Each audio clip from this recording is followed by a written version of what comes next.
First of all जानना चाहेंगे कि आपका इविक्शन हो चुका है, किस तरीके का देखते हैं? क्या आपका भी इविक्शन बाहर वाले के डिसीजन से हुआ है?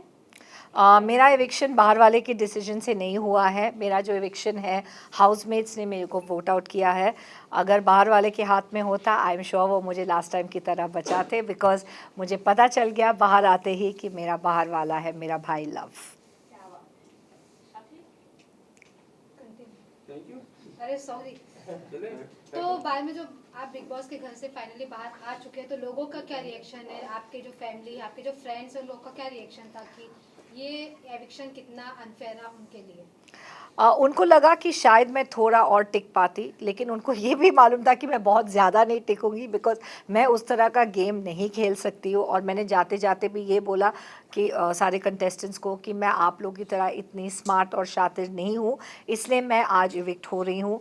एंड आज मैं जा रही हूँ घर जाके, लेकिन मुझे इस बात का गर्व है कि मैंने अपनी तरफ से पूरी ऑनेस्टी और ईमानदारी के साथ खेला और मैंने अपने आप को नहीं बदला। इवन अगर आपके बिग बॉस के पहले का हम काम देखे, वर्क देखे, तो आपको कितना लगता है कि बिग बॉस OTT 3 के लिए आप कितना डिजर्विंग थे घर के बाकी लोगों से ज़्यादा? मैं ये कहूँगी कि जब हम लोग 16 कंटेस्टेंट्स इस घर में गए तो हर एक इस शो में डिज़र्विंग है, क्योंकि ये अनफेयर होगा किसी को ऊपर या नीचे लाना। बट मैं यही कहूँगी कि अगर हम इस शो में कास्ट हुए हैं तो डेफिनेटली सब लोग इक्वली डिज़र्विंग हैं। तो जब मेरे को ये बोला गया कि आप कम डिज़र्विंग हैं, आप वीकस्ट कंटेस्टेंट्स हैं, ये मुझे सही नहीं लगा, बिकॉज ये सही नहीं है। हाँ, आप ये बोल सकते हैं कि हम आपको नॉमिनेट कर रहे हैं या आपको इविक्ट होना चाहिए for what ever reason, but non deserving, कोई भी नॉन डिज़र्विंग उस शो में नहीं है। और जो लोग नॉन डिज़र्विंग हैं वो तो शो में है ही नहीं। मुनीषा मैम, आपसे जानना चाहेंगे, कटारिया और विशाल के फ्रेंडशिप को लेकर काफी ज्यादा पॉइंट किया जा रहा है कि कटारिया ने उनका स्टैंड नहीं लिया जब उन्हें थप्पड़ पड़ा। आप क्या कुछ कहना चाहेंगे, क्योंकि आप उनके साथ ज्यादा दिखती थी, आपका बॉन्ड ज्यादा अच्छा था उन दोनों से, क्या कहना चाहेंगे इस पे? मेरा बॉन्ड उनके साथ बहुत ही अच्छा है। मुझे लगता है कि उन लोग के बीच में जो बात हुई वो लोग दोनों ही जानते हैं। मैं यही कहूँगी कि लव ने अपनी तरफ से जो उनको सही लगा उन्होंने यही कहा। एंड जो विशाल जो है, I think they are still there for each other. मुझे ये बात पे कोई भी डाउट नहीं है कि वो दोनों एक दूसरे के लिए खड़े हैं। तो मैं यही कहूँगी कि जो सिचुएशनली हुआ शायद वो उस हिसाब से हो गया। लव को और विशाल के बीच में क्या बात हुई वो सिर्फ वो दोनों ही जानते हैं। मैम, पिछले सीजन में अभिषेक ने समर्थ को थप्पड़ मारा था और अभिषेक को काफ़ी सिंपैथी मिली थी। आपको लगता नहीं कि इस सीजन में अरमान मलिक ने विशाल को इसलिए थप्पड़ मारा कि उसको संपत्ति मिले? पॉसिबल है, क्योंकि अरमान का गेम प्लान जानना बहुत डिफ़िकल्ट है, क्योंकि अरमान के दिमाग में क्या चलता है, ज़बान पे क्या चलता है, कुछ पता नहीं चलता है। और मैं ऑनेस्टली ये कहूँगी कि उनके दिमाग और उनकी बातों में ज़मीन आसमान का फ़र्क है। तो इसलिए मैं ये कहूँगी कि विशाल मस्ट हैव नॉट थॉट या सोच नहीं रहे होंगे कि बाहर आके उनको इतना सपोर्ट मिल रहा है उस थप्पड़ के लिए। लेकिन I am very proud and happy for you बाबा कि तुम्हारा जो नीयत है वो सच है, क्योंकि आप मेरे को बार बार ये बात बोल रहे थे कि मुनीषा जी मेरी नीयत साफ़ है, मेरी नीयत साफ़ है, मैंने ऐसे नहीं बोला, ऐसे नहीं बोला। वो बार बार मुझे ये बात बोल रहे थे, बार बार रो रो के बोल रहे थे। एंड आई थिंक वो बात पब्लिक को समझ में आ गई कि उनकी नीयत ऐसी नहीं है, नहीं थी, नहीं है। लेकिन फिर भी अगर उन्होंने गलत वर्ड यूज़ किया, गिल्टी या व्हाटएवर, उसके लिए वो बहुत सॉरी है, लेकिन उनका इरादा वो नहीं है। और मैं यही कहूँगी कि till the end I am with Vishal. लेकिन अब पायल मलिक भी विशाल के अगेंस्ट बोल रही है, तो आपको उस पर क्या कहना है? देखो, पायल तो डेफिनेटली इट इज़ ऑब्वियस क्यों बोल रही है, वो फैमिली है। कृतिका उनकी सिस्टर इन लॉ है या जो भी, आई डोंट नो क्या रिश्ता है, but they are married to एक पर्सन, सो ऑफकोर्स वो लोग की लॉयल्टी एक दूसरे के लिए ज़्यादा रहेगी। पायल का शायद रिएक्शन और ज़्यादा स्ट्रॉन्ग होगा बिकॉज उनके फैमिली मेम्बर के लिए है, not as a co contestant. लेकिन मेरा रिएक्शन जो है फॉर विशाल इज़ नॉट, मैं उनकी फैमिली नहीं हूँ, लेकिन एज फैमिली की तरह ही हूँ मैं उनके लिए। ओके सर, बिग बॉस के घर में हिंसा अलाउड नहीं है, फिर भी अरमान ने थप्पड़ मारा, उसके बावजूद भी वो घर में है। क्या कुछ इस पे कहना चाहेंगे? एक स्पेशल केस का नाम दे दिया गया। जी, मैं यही कहूँगी कि मैं हिंसा के ख़िलाफ़ हूँ, मैं वायलेंस के ख़िलाफ़ हूँ और हम सब ने ये बात रेज़ किया है कि ये स्टेप जो अरमान जी ने उठाया वो बिल्कुल सही नहीं है। उनका एग्रेशन जायज़ है, उनका एक्शन नहीं। उनका दोनों में फ़र्क है। आप गुस्सा हो सकते हैं, एग्रेशन हो सकते हैं, लेकिन मैं फिर भी एक दूसरे पहलू को रखना चाहूँगी जो बहुत इम्पॉर्टेंट है, और वो ये है कि वो दोनों मियाँ बीवी हैं रियल लाइफ में।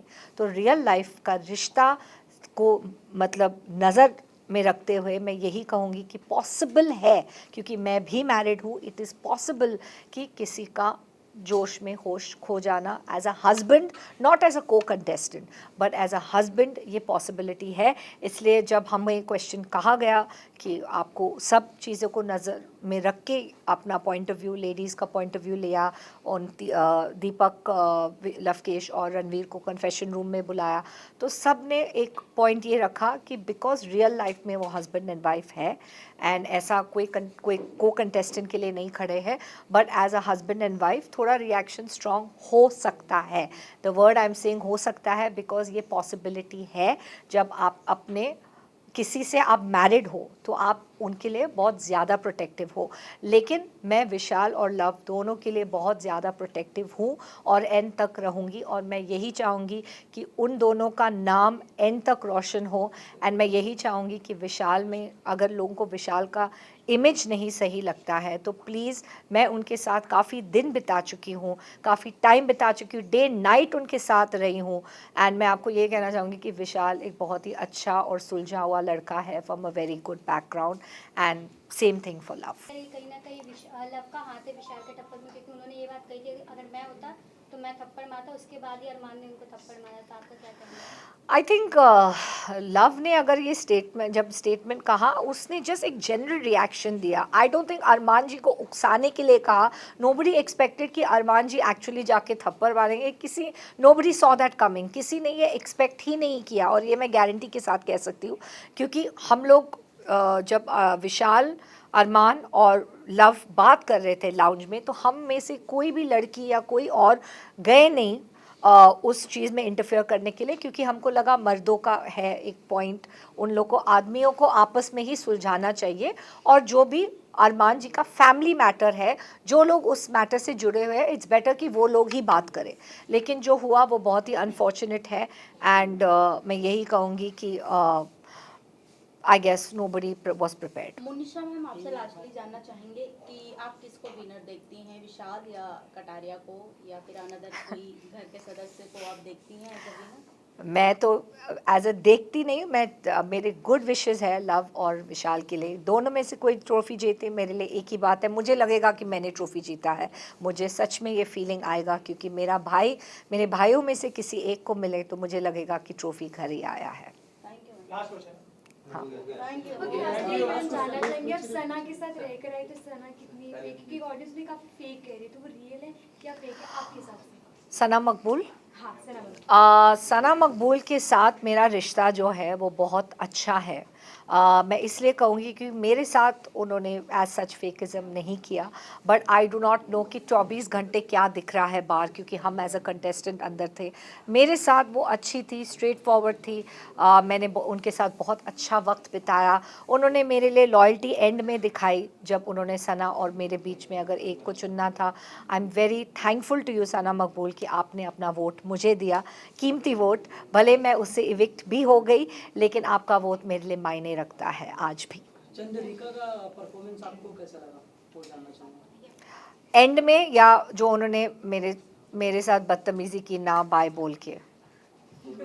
दोनों। मुझे लगता है कि चंद्रिका एंड कृतिका का जो स्पोर्ट्समैनशिप है वो अच्छा नहीं है। इसलिए कह रही हूँ बिकॉज एज अ हाउसमेट, मैं उनकी फ्रेंड तो नहीं हूँ, बट ये कहूँगी as a housemate, as a co contestant, एक बेसिक कर्टसी होता है, एक बेसिक डिसेंसी होता है। आप किसी के साथ 16 दिन रहे हैं तो आपको एक बाय या एक अच्छे तरीके से गुड बाय करना चाहिए किसी भी कंटेस्टेंट को। मैं पायल की क्लोज नहीं हूँ, लेकिन मैंने जब पायल को बाय बोला, एक बहुत अच्छे से दिल में महल नहीं रखते हैं जब आप इविक्ट हो रहे हैं घर से। तो unfortunately I don't know what was Kritika's issue, क्योंकि मेरा और उनका पर्सनल इशू तो कभी था नहीं, लेकिन ऑब्वियसली क्योंकि मैं अरमान के खिलाफ हो गई थी उससे पहले कलंक का टीका, और मैंने उनको मास्टरमाइंड कहा, मैंने ये कहा कि वो लोगों के दिमाग से खेलते, तो आई थिंक ये सब बातें उनको काफ़ी इफ़ेक्ट हुई एज अ वाइफ, एंड इसलिए उन्होंने ये स्पोर्ट्समैनशिप नहीं दिखाया, बल्कि इसमें मैं कहूँगी कि अरमान ने ज़्यादा स्पोर्ट्समैनशिप दिखाया। जब मैं बाहर जा रही थी मेरे को अच्छे से बाय बोल के गया कि, and I told him no hard feelings, it's just for the show, it's just for the game, और मेरे जो ओपिनियंस हैं आपके लिए, मैं आपको बिल्कुल बाहर से नहीं जानती, और मेरे जो ओपिनियंस हैं वो सिर्फ गेम से रिलेटेड है। और वो उन्होंने बात समझी, उन्होंने बोला येस सेम हियर, मेरा भी सेम थॉट है और कोई बात नहीं। तो उसके लिए मेरा थोड़ा सा रिस्पेक्ट उस हिसाब से है कि उन्होंने अच्छे से बाय बोला। एंड लेकिन चंद्रिका ने, जब मैंने उनको कलंक का टीका लगाया तो उन्होंने बहुत ज़्यादा रिएक्टिव हो गई उस पॉइंट पे, और उन्होंने मेरे को अच्छे से बाय नहीं बोला, जबकि मेरा और उसका बॉन्ड काफ़ी अच्छा है। लेकिन मैंने सिर्फ उनको ये कहा कि वो थोड़ी ओवर सेंसिटिव है। मैंने उनके कैरेक्टर के लिए कभी कुछ नहीं बोला, मैंने उनकी गेम के लिए कभी कुछ नहीं बोला, मैंने सिर्फ ये बोला कि आप ओवर सेंसिटिव हो और ये आपके खिलाफ जा सकता है इस गेम में। तो मैंने एक पॉइंट आउट किया जिससे मुझे लगता है कि वो मैं इसके ऊपर काम कर सकती है या इसके ऊपर इम्प्रूव कर सकती है if she wants to go ahead in the game. लेकिन उन्होंने बहुत पर्सनली लिया, सो अभी उसमें मुझे नहीं सही लगा that they did not have the decency to say bye, but मैंने ये सोचा कि मैं बिगर इंसान बन जाती और मैं जाके बाय बोलती हूँ सबको। ठीक है, थैंक यू।